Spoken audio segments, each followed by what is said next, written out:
하나님의 말씀 사무엘상 2장 말씀입니다.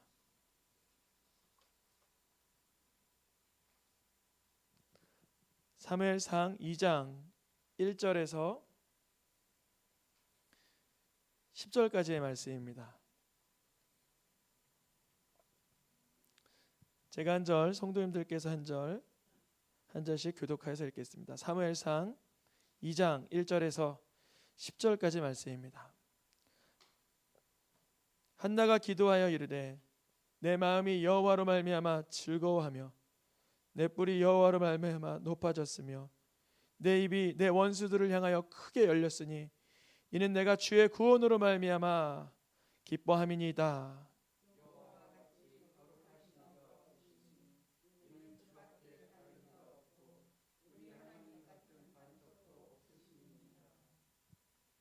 심히 교만한 말을 다시 하지 말 것이며 오만한 말을 너의 입에서 내지 말지어다. 여호와는 지식의 하나님이시라 행동을 달아 보시느니라.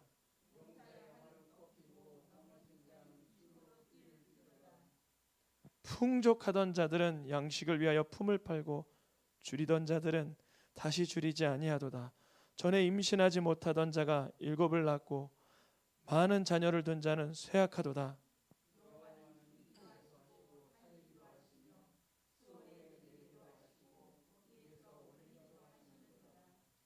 여호와는 가난하게도 하시고 부하게도 하시며 낮추기도 하시고 높이기도 하시는도다.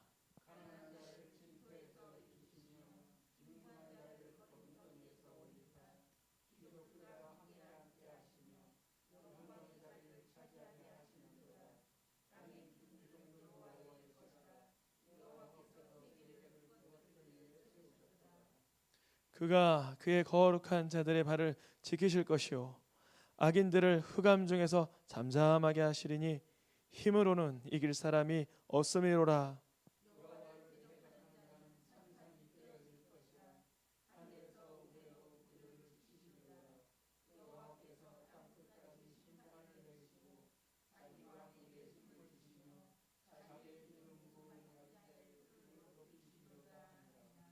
아멘.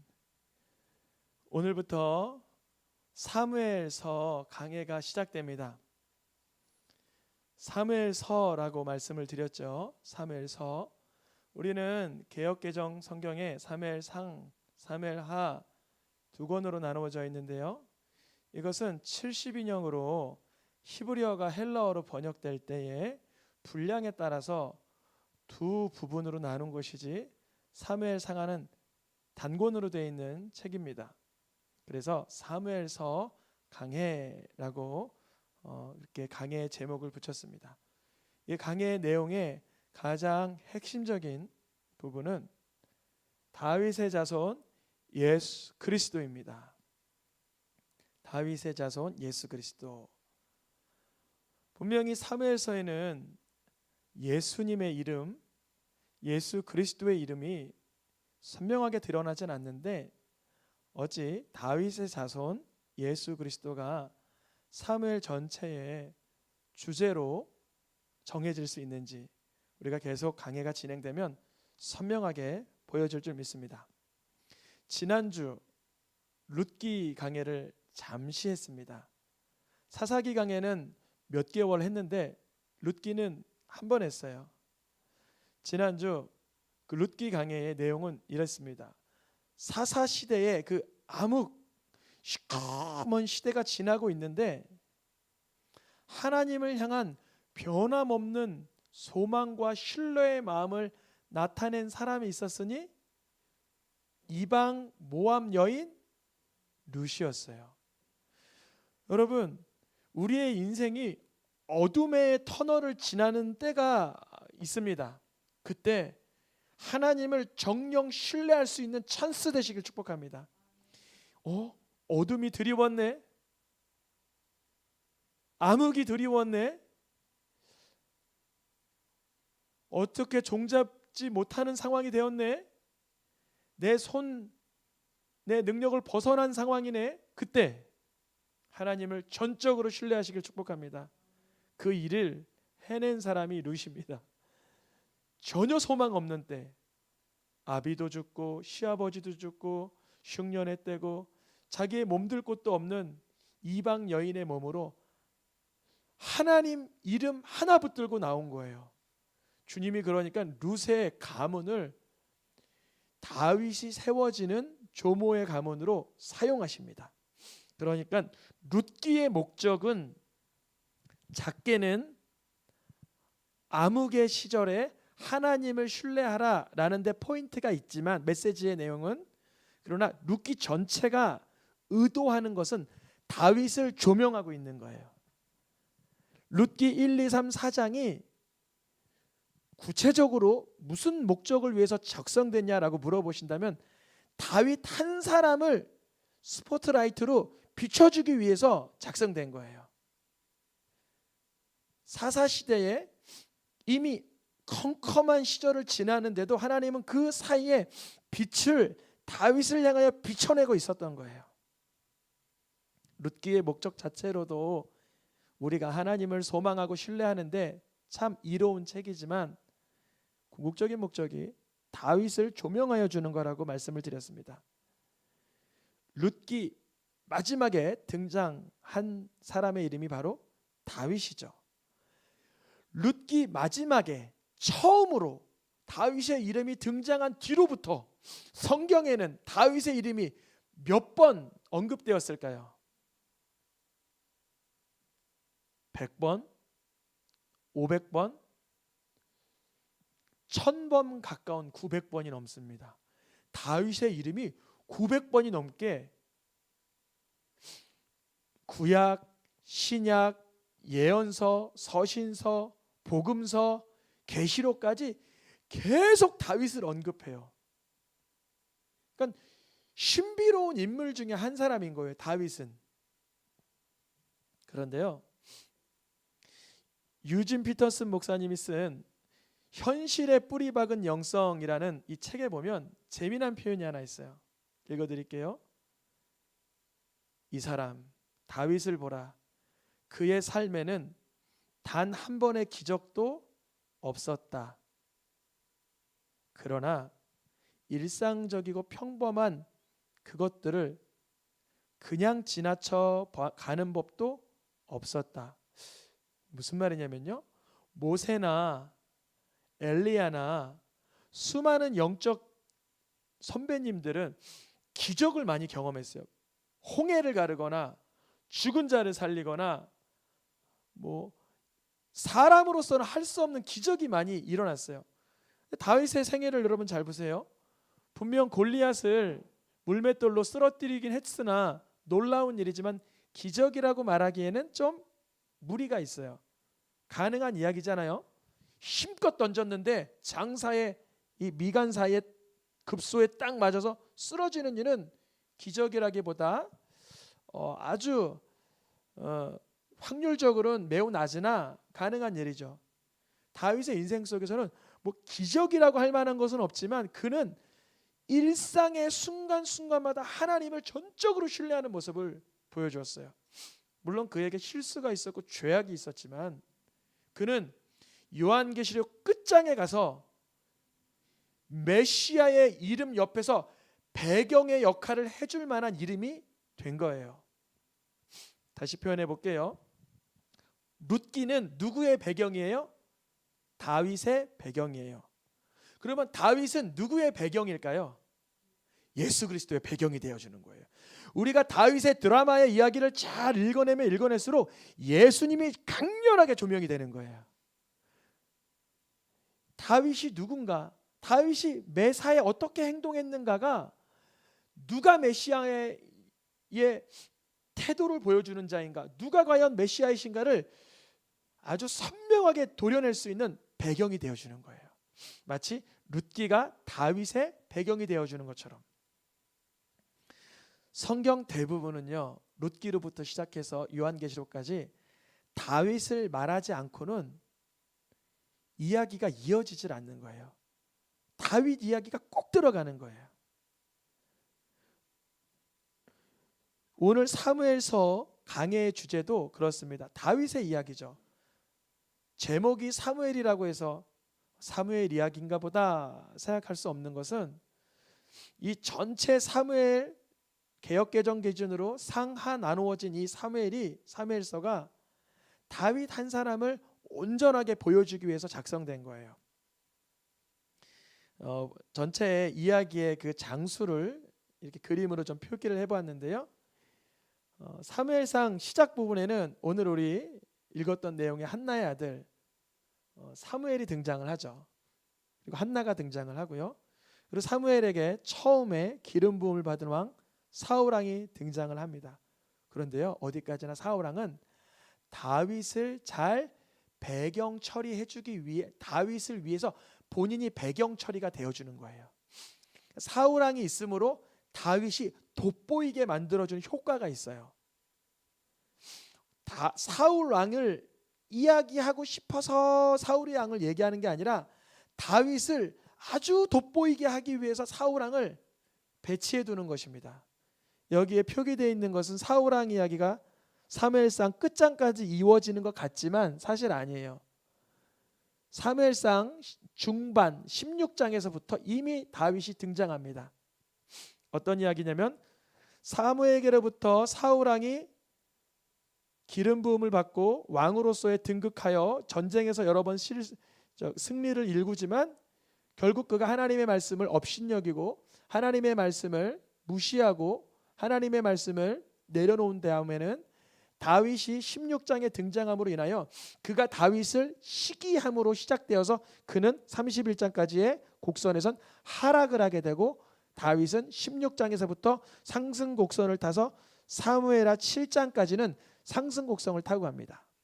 이것을 다른 도표로 한 번 더 표현을 드리면 1장부터 8장까지가 누구의 이야기예요? 사무엘. 9장부터 15장까지가 사울왕의 이야기이긴 하나 31장에 가서 사울왕이 죽음을 맞이하죠. 죽음을 맞이할 때까지 사울의 생애가 계속 사무엘상에서 돋보이게 작성된 것이 아니라 사울왕이 15장에서부터 하나님 말씀을 어기고 쇠락하면서 다윗은 16장에서부터 등장하여 계속 승승장구하게 됩니다. 그리고 사무엘하 넘어가서는요, 다윗의 초년기, 중년기, 노년기로 이어집니다.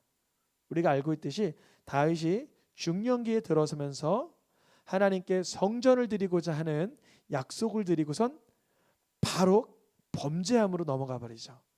너무 신기하죠. 하나님의 언약의 말씀을 받아요. 성전을 지어드리고 싶은 마음을 가져서 하나님 앞에 축복을 받아요. 근데 즉시로 일어나는 행동은 밧세바 간음 사건입니다. 하나님의 영원한 언약을 받은 다윗, 그런데 범죄하였죠. 그런데 그 다윗에게 허락한 영원한 언약을 주님은 폐기하시나요? 그렇지 않아요. 다윗의 후손에서 반드시 구원자가 오신다고 약속하신 것을 오늘 우리의 시점으로 보면 이루신 것입니다. 사무엘상, 사무엘하로 나누어진 이 사무엘서 강해를 통해서 예수 그리스도의 빛이, 예수 그리스도의 예표가 보여지기를 축복합니다. 구약에서 다윗의 자손이라는 표현은 한 5번 정도 등장합니다. 다윗의 자손. 그런데 신약에서 와서는 다윗의 자손이라는 표현을 한 20번 가깝게 씁니다. 그 중에서 10번 이상을 마태복음에 기록하고 있습니다. 마태복음에서 다윗의 자손이라는 표현을 10번 가깝게 사용한 이유는 메시아라면, 구원자라면, 그리스도라면, 하나님이 보내실 하나님의 아들이라면 다윗의 자손이어야 함을 강조하는 것입니다. 그래서 우리가 사무엘서를 읽으면서 다윗이 누구냐를 살펴보므로 예수 그리스도는 왜 다윗의 자손으로 오셨나라는 것에 대해서 조금 더 명확하게 알게 되는 것입니다. 그럼 우리가 살펴봐야 될 인물은 누굴까요? 바로 다윗이겠죠. 오늘은 사무엘서 강의 첫 시간이기 때문에 전체적인 이런 한번 이야기를 풀어놓고 나선 개별적으로 그 본문에 해당하는 부분을 좀 들어가려고 합니다. 다윗이 누굴까요? 우리가 잘 알고 있듯이 다윗은 양을 치던 목자였죠. 양을 치던 목자. 다윗을 하나님께서는 다윗아, 너 양 따라다니던 자 아니냐? 양 치던 자 아니냐? 그런데 너를 내가 이스라엘의 주권자 왕권을 주지 않았냐라고 말씀하시는 것 같이 다윗은 누구 따라다니던 사람이라고요? 양 따라다니던 사람. 여러분 이거를 머릿속에 그려둬 봐야 돼요. 다윗이 양을 따라다니던 사람이에요. 그러면 매일같이 보는 게 뭐죠? 양. 그러면 자신은 목자니까 양이 뭐 하는 걸 봐요? 자기 목소리에 순종하는 양들을 늘 봤어요. 그래서 다윗은 하나님 앞에 자신도 하나님의 음성에만 청종해야 하는 양임을 일찌감치 간직하고 있던 것이에요. 그래서 하나님께서는 다윗을 양 따라다니던 다윗을 택했다라는 표현도 있지만 시편에는 이런 표현도 있어요. 다윗을 택하시되 어디에서 택하셨어요? 양의 우리. 다윗이 양의 우리에 있다. 목자니까 거기에 있겠지. 그것으로만 볼 수 있는 게 아니라 하나님은 다윗을 하나님의 양으로 택하신 거예요. 다윗이 늘 보는 게 양인데 자신의 음성에 따라오는 양을 보는데 하나님이 자기를 부르시니 다윗은 하나님의 음성에만 청종하는 태도를 가진 자였어요. 바로 예수님이죠. 예수님은 이 땅에 오셔서 늘 누구의 음성에 경청하셨어요? 하나님 음성에. 그러니까 다윗이 가졌던 아주 위대한 태도 중에 하나가 본인이 목자였을 때나 주권자가 되었을 때나 분명 범죄함도 있었고 실수도 있었고 오판도 있었고 살인도 있었고 하나님 미워하는 죄가 있었지만 그는 하나님의 음성을 끝까지 듣는 양 우리에 있는 양이었습니다. 여러분 우리가 그렇습니다. 우리가 이 세상 살아나갈 때 좀 열악할 때도 하나님의 음성 들어야 되지만 여러분 올해 써주신 기도 제목 다 응답받을지라도 하나님 음성 경청하시길 축복합니다. 사실 열악할 때보다 부하여졌을 때 하나님 음성 듣기가 둔하여지기 일쑤입니다. 그러니까 좀 기도응답이 더디고 하나님의 임재가 풍성하게 느껴지지 아니하는 그때에 더 경청할 수 있길 축복합니다. 그래야 그 내면의 성령의 충만함으로 좀 우리가 잘 나갈 때 소위 세상에서 사람들이 이렇게 우러러보는 그런 자리에 주님이 놓을 때라도 우리가 사람의 이목에 집중하는 인생이 아니라 하나님께 경청하는 다윗의 삶을 우리도 따라 누릴 수 있는 줄 믿습니다. 다윗은 그러니까요 양을 치던 양치기의 자리에서 부름을 받았지만 본인이 하나님께 부름 받을 때는 양의 입장에서 부름을 받은 거예요. 하나님은 목자요 자신은 양이라는 것을 명확히 알고 있고 자신이 다스리고 있는 이스라엘 나라의 사람들도 누구라고 호칭해요? 이 양무리는 무엇을 행하였습니까? 분명 다윗이 인구조사를 통하여 범죄하여 하나님께 심판받는 순간에도 그 백성들을 향한 다윗의 마음은 양무리라는 것을 인식하고 있었어요. 내가 탈취할 대상, 이게 인구조사를 통해서 군복무할 만한 사람들을 하면 그 세금을 걷고 자신을 위한 마음으로 본 게 아니라 자기가 실수한 것에 대해서 그대로 인정하는 거예요. 이 양무리는 무슨 죄가 있다라고 이렇게 역병이 돌게 하시나요 하면서 가슴 아파하는 다윗의 모습을 봅니다. 다윗은 양을 치던 자뿐 아니라 본인은 하나님의 양이요 맡기신 사명도 주님의 것임을 알고 있고 실토한 자입니다.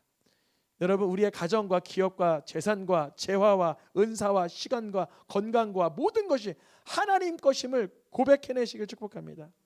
다윗은 그러했어요. 양우리에서 취하셨어요. 이 백성은 양입니다 라고 고백합니다. 그런데요 이 다윗의 고백, 다윗이 죽고 나도 선지자들이 그대로 사용하네요. 너무 신기하죠. 에스겔서에 보면 다윗은 이미 죽었어요. 이스라엘의 2대 왕으로 이미 21대 왕이 다 지나갔어요. 에스겔서에 와서 이미 에스겔은 지금 바벨론에 와서 포로된 삶을 살아가면서 하나님의 환상을 보는데 어떤 말씀을 받아요? 내가 내 목자를 세우는데 내 종 다윗이라 그러는 거예요. 얼마나 놀라요. 그러면 다윗이 환생한다는 걸까요? 다윗이 이렇게 다시금 이렇게 생명을 얻어서 나온다는 걸까요? 다윗과 같은 태도, 다윗과 같은 중심, 다윗과 같은 가치관을 더 풍성히 가진 그 메시아를 보내주신다는 거예요. 내 종 다윗이 이스라엘의 왕이 된다. 다윗과 같은 왕. 그러니까 지금도 유대인들은 다윗 같은 그 번성기를 고대하는 거예요. 다윗이 통일 왕국의 왕이잖아요. 사울 왕은 통일 왕국의 왕이 아니었어요. 사울 왕은 물론 초대 왕이긴 하지만 북쪽 이스라엘의 전반적인 통치를 감당했지 유다 지역 쪽에 남유다 지역 쪽을 사울이 통치하고 감당한 적이 없어요. 그런데 다윗은 남유다로부터 시작은 했지만 그가 사울 왕을 향한 예우를 배려하는 그 모습을 보면서 온 이스라엘 지파가 다 다윗 앞에 와서 다스려 달라고 하는 이런 역사적인 평화로운 시절을 경험하게 됩니다.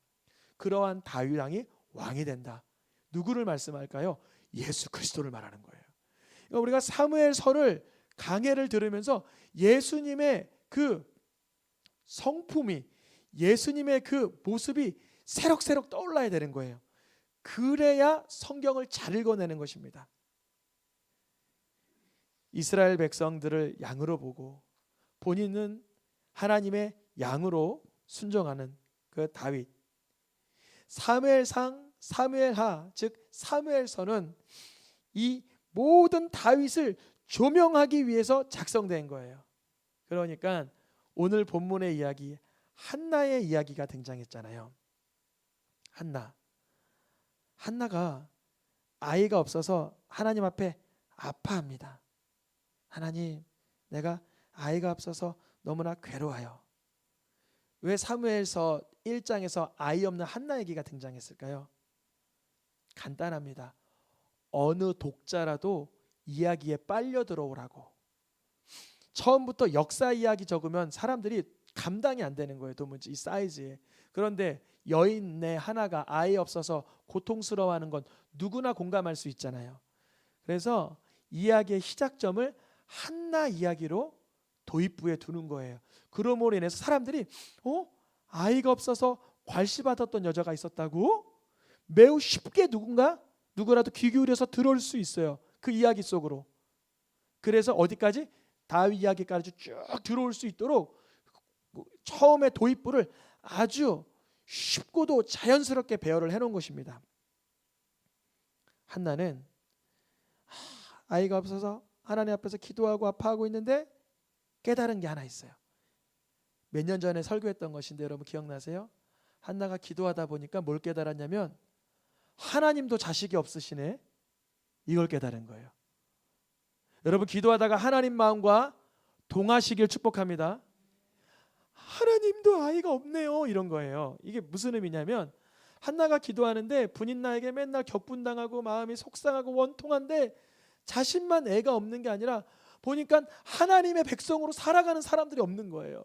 그래서 뭐라고 고백해 한나가? 하나님, 내가 내 아이를 하나님의 사람으로 서원하겠습니다. 그래요. 내가 머리도 자르지 않고 이 아이를 하나님께 그대로 서원하겠습니다. 그래요. 하나님 기뻐하셨을까요? 안 기뻐하셨을까요? 너무 기쁘신 거예요. 지금 무슨 시대라고요? 아직까지? 암흑기? 사사시대.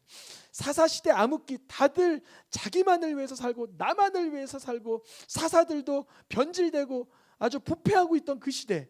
엘리의 집안 보세요. 엉망진창이잖아요. 그런데 한나가 하나님 앞에 기도하다가 하나님과 마음이 통하여서 하나님도 아이가 없지요. 내 아이를 하나님께 드리겠습니다. 하나님 마음이 너무 좋으신 거예요. 그날 임신이 되잖아요. 너무 신비롭죠. 기도는요 하나님의 마음을 알게 되는 것입니다. 기도는요 하나님의 음성에 우리의 귀가 열리는 거예요. 한나는요 하나님의 마음에 공감이 되고 동감이 되고 동의가 됐어요. 그래서 결국에는 본인에게 주신 아이를 하나님께 드리지만, 여러분 잘 알다시피 2장 21절에 한나를 돌아보사 다시금 하나님께서 몇 명의 아이를 더 주세요? 세 아들과 두 딸을 더 주세요. 와, 이거 하나님의 솜씨입니다. 하나님께 영광 올려드리는 박수 쳐봐. 저 2장 21절 보면서요, 얼마나 감탄했는지 몰라요. 하나님 대단하시다. 아이가 없던 여인의 마음을 동하게 하셔서 하나님 마음을 깨닫게 하시고는 복을 주시고는 하나님께 영광 올려드리니까 더블로 또 복을 주시는 거예요. 여러분 삶에 이 복이 임하시길 축복합니다. 기도하다가요, 내 응답만 구하는 기도가 아니라 내 애처로운 마음과 하나님의 안타까운 마음이 스파크가 팍 일어나서 하나님 마음도 흡족해지고 나도 만족하게 되는 응답이 떨어지길 축복합니다. 그리하여 그 결과가 하나님께 영광 올려드리는 사건이 되면 주님은 상상할 수 없는 복을 다시금 부어주시는 거예요. 너무 놀랍더라고요. 한나가 기도할 때 그 엘리 제사장이 처음부터 기분 좋게 이렇게 해준 게 아니라 이제 술을 끊으라 이래요. 술을 끊으라. 하도 눈 감고 소리도 안 내고 꼭 술 취한 것 같잖아요. 아무 소리 안 나고 입만 왔다 갔다 하니까. 그런데 한나의 태도가 참 귀해요. 충분히 발끈할 수 있잖아요. 나를 왜 오해하냐고. 안 그래도 지금 내가 격분했다고 막 이럴 수 있잖아요. 근데 그게 아니에요. 내가 지금 그게 아니에요. 은혜 입기를 원하는 것뿐입니다. 이렇게 했는데 엘리가 좀 마음을 추스렸는지, 그래 하나님이 응답해 주시기를 원하노라. 그러니까 아멘 하고 기쁨으로 돌아가요. 여러분 말씀에 마음이 심령에 믿음으로 들어가시길 축복합니다. 그래서 이 사무엘은요, 어떠한 사람이 됩니까? 하나님 앞에 기도의 사람이 됩니다. 기도의 사람. 한나의 아들 사무엘은 기도하는 사람이 돼요. 하나님 앞에 기도하다가 오늘 본문에 한나는 한나의 기도를 드립니다. 2장 오늘 1절로 10절을 읽었어요. 근데 2장 1절부터 10절까지의 말씀과 사무엘 하 22장 끝에 다윗이 승전가를 찬양으로 올려드리며 하는 기도에서 공통적인 게 하나 발견돼요. 그것이 뭐냐면 세 가지의 것인데요, 하나님께 기도하다가 이 세 가지가 발견됩니다. 위의 것은 한나가 오늘 기도한 기도의 내용이고요, 오늘 뒤의 것은 사무엘서의 주인공인 다윗의 승전가의 찬송시 기도입니다. 동일한 것이 세 개가 반복되는데 첫 번째는 뭐예요? 하나님의 위대하심이 찬양돼요. 여러분 기도 들어갈 때 하나님을 마음껏 높이시길 축복합니다. 여러분 우리가 뭐 구하지 않아도 하나님은 위대하십니다. 하나님은 거룩하십니다. 하나님은 전능하십니다. 하나님은 능력 있으십니다. 이 기도를 한 12가지로 선포하다 보면 웬만한 문제들이 다 파쇄되는 걸 경험합니다. 왜냐하면 주님이 너가 날 그렇게 여기냐? 너가 날 그렇게 신뢰하냐? 하면서 이미 응답을 주시는 거예요. 두 번째는 뭐냐면, 그런데 우리 편의 이야기입니다. 교만한 말을 하지 아니하고 교만한 자를 낮추신다는 고백을 다윗과 한나에게 동일하게 하세요. 이 이유가 뭘까요? 사울 왕과 엘리 집안이 망한 이유가 뭐라는 거예요? 교만이라는 거예요. 그리고 세 번째 동일한 점은 뭐냐면 기도하다가 메시아를 봤다는 거예요. 한나도 기름 부음 받은 자의 뿔이 높아지리라 라는 환상과 예언의 선포를 합니다. 다윗도 기름 부은 자에게 하나님은 인자함을 베푸시네.